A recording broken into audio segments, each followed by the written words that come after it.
This video will go over how to make Scarborough's reading rope bracelets, based off of Scarborough's reading rope.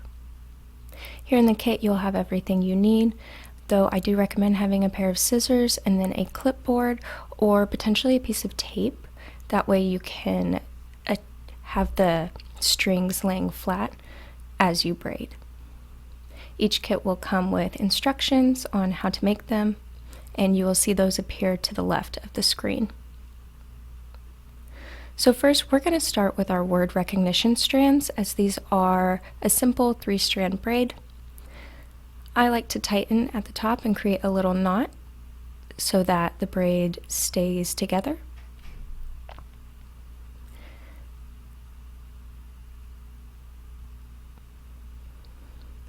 And you'll see here I will start the 3-strand braid. If you do not know how to do a 3-strand braid, it's pretty simple. You'll take an outside strand and you will move it to the middle of the other 2 strands, forming an upside down V. From there, you'll then take the strand outside of the V and you'll move that to the middle, creating another small V. And so you'll just go back and forth, rotating, grabbing that outside strand and putting it in the middle.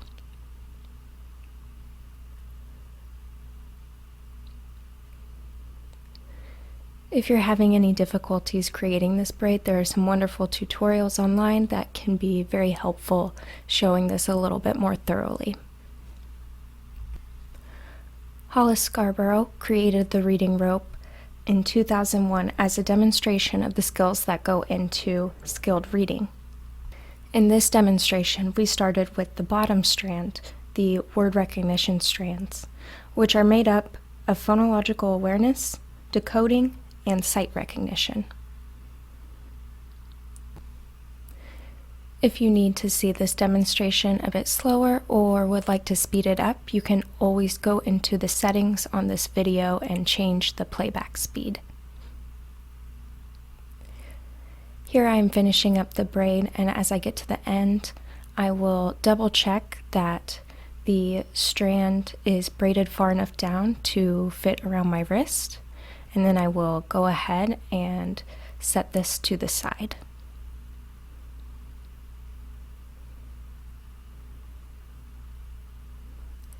Next, we're going to grab our 5 strands that represent language comprehension in the reading rope. So here I'm just undoing that little loose loop and creating a small knot at the top to again help secure my braid. For these strands, we are staying true to the model of the reading rope, and we are creating a rope braid. You'll see how all those weave together rather than in a traditional 3-strand braid. And so in order to create a rope braid, we will want to section the 5 strands into 2 groups. So here I have 2 strings in my left hand and 3 in my right. And in order to create a rope braid, you will first take each section and you will twist them in the same direction. One way to think of this is going left or clockwise. And we have to do this step first before we twist them in the opposite direction together, or else when we twist them, they won't cling together. So here I'm going to start twisting them in the same direction. And I do apologize, I am twisting counterclockwise, which is opposite of what the directions show, but that's okay. It does not matter which direction you start, as long as you're twisting each section in the same direction first. So I will twist those in my hand, just rolling them both to the right.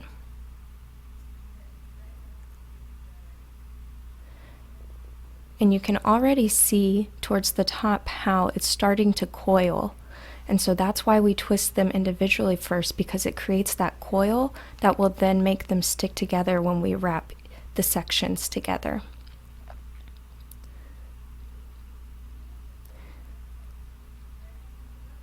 So as I do this, I am continuously twisting the individual strands to the left or counterclockwise, as I am wrapping them around each other the opposite way, to the right, clockwise. And you can do whichever works best for you. You can twist the individual strands as far as you can and then wrap them around each other, or you can twist individual strands and wrap, as I'm doing in this video. So I twist, twist, wrap, twist, twist, wrap. Again, as we work with these strands, this section represents the language comprehension strands in Scarborough's reading rope, which includes background knowledge, vocabulary, language structures, verbal reasoning, and literacy knowledge. Now I'm going to bring back my 3-strand braid, my word recognition strand, and I'm going to put those together in the clipboard. It can be very helpful to go ahead and tie that knot together to hold that braid, but it's okay if you don't do that as well. Sometimes people get nervous that if they create too many knots, they're going to essentially eat up too much of the string. This section now, we are creating that skilled reading. So as language comprehension and word recognition come together, the rope becomes increasingly tighter and skilled reading becomes more automatic and more fluent. Now you'll see here, I am looking at my language comprehension strands and I am seeing which direction I wrap them. We're going to create another rope braid with these 2 sections, and so I actually want to go the opposite way that I did when I was doing the language comprehension strands. So if I initially twisted the language comprehension sections to the left individually, I'm now going to want to twist these sections to the right individually and then wrap them around to the left. And we do this just because if we do the same direction as last time, you'll notice that the language comprehension strands will want to twist apart because you're essentially rolling them to unravel. So in order for everything to come together and stay together, we repeat step 2, but we just do the opposite of whatever we did.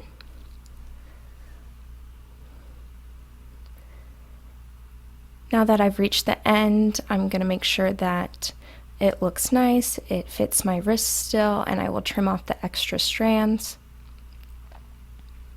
And now I'm going to grab my end caps and my beads. These caps have 4mm holes, and what I have found is that creating double knots work best so that the bracelet doesn't slip through the hole. And we're going to want to make sure that you're putting them on to where the ends face outwards. So we'll first slide that first one on, and again, you want that cap, the opening, facing outwards. And in this part, I'm actually bringing the bracelet out of the camera because I am using my mouth to wet the ends. It does help them go through the beads and the caps a little bit easier if you have the end kind of pointed together.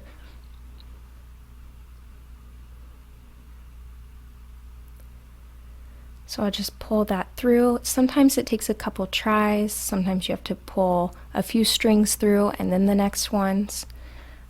Usually if I just tug, I can get them to go through.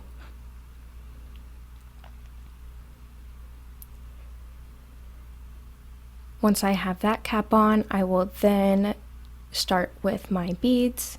It's always smart to just double check that you have them facing the right direction and spelling what you want. Some of the kits have a variety of different spellings. Most of them will be read with a heart. There are some that will say I heart books, some that may say literacy. And so I'll just slide those on, double checking that everything's facing the right direction, that the spelling is correct. And then I'm going to take that last cap and I'm going to again put it where the cap is facing outwards. That way it has the ability to snap together with the other one. Here I'm just measuring before I make my knots. And so I will create a double knot again so the cap doesn't fall off. And you can see here I give it a nice tug to make sure that it stays on. And then you can trim the extra.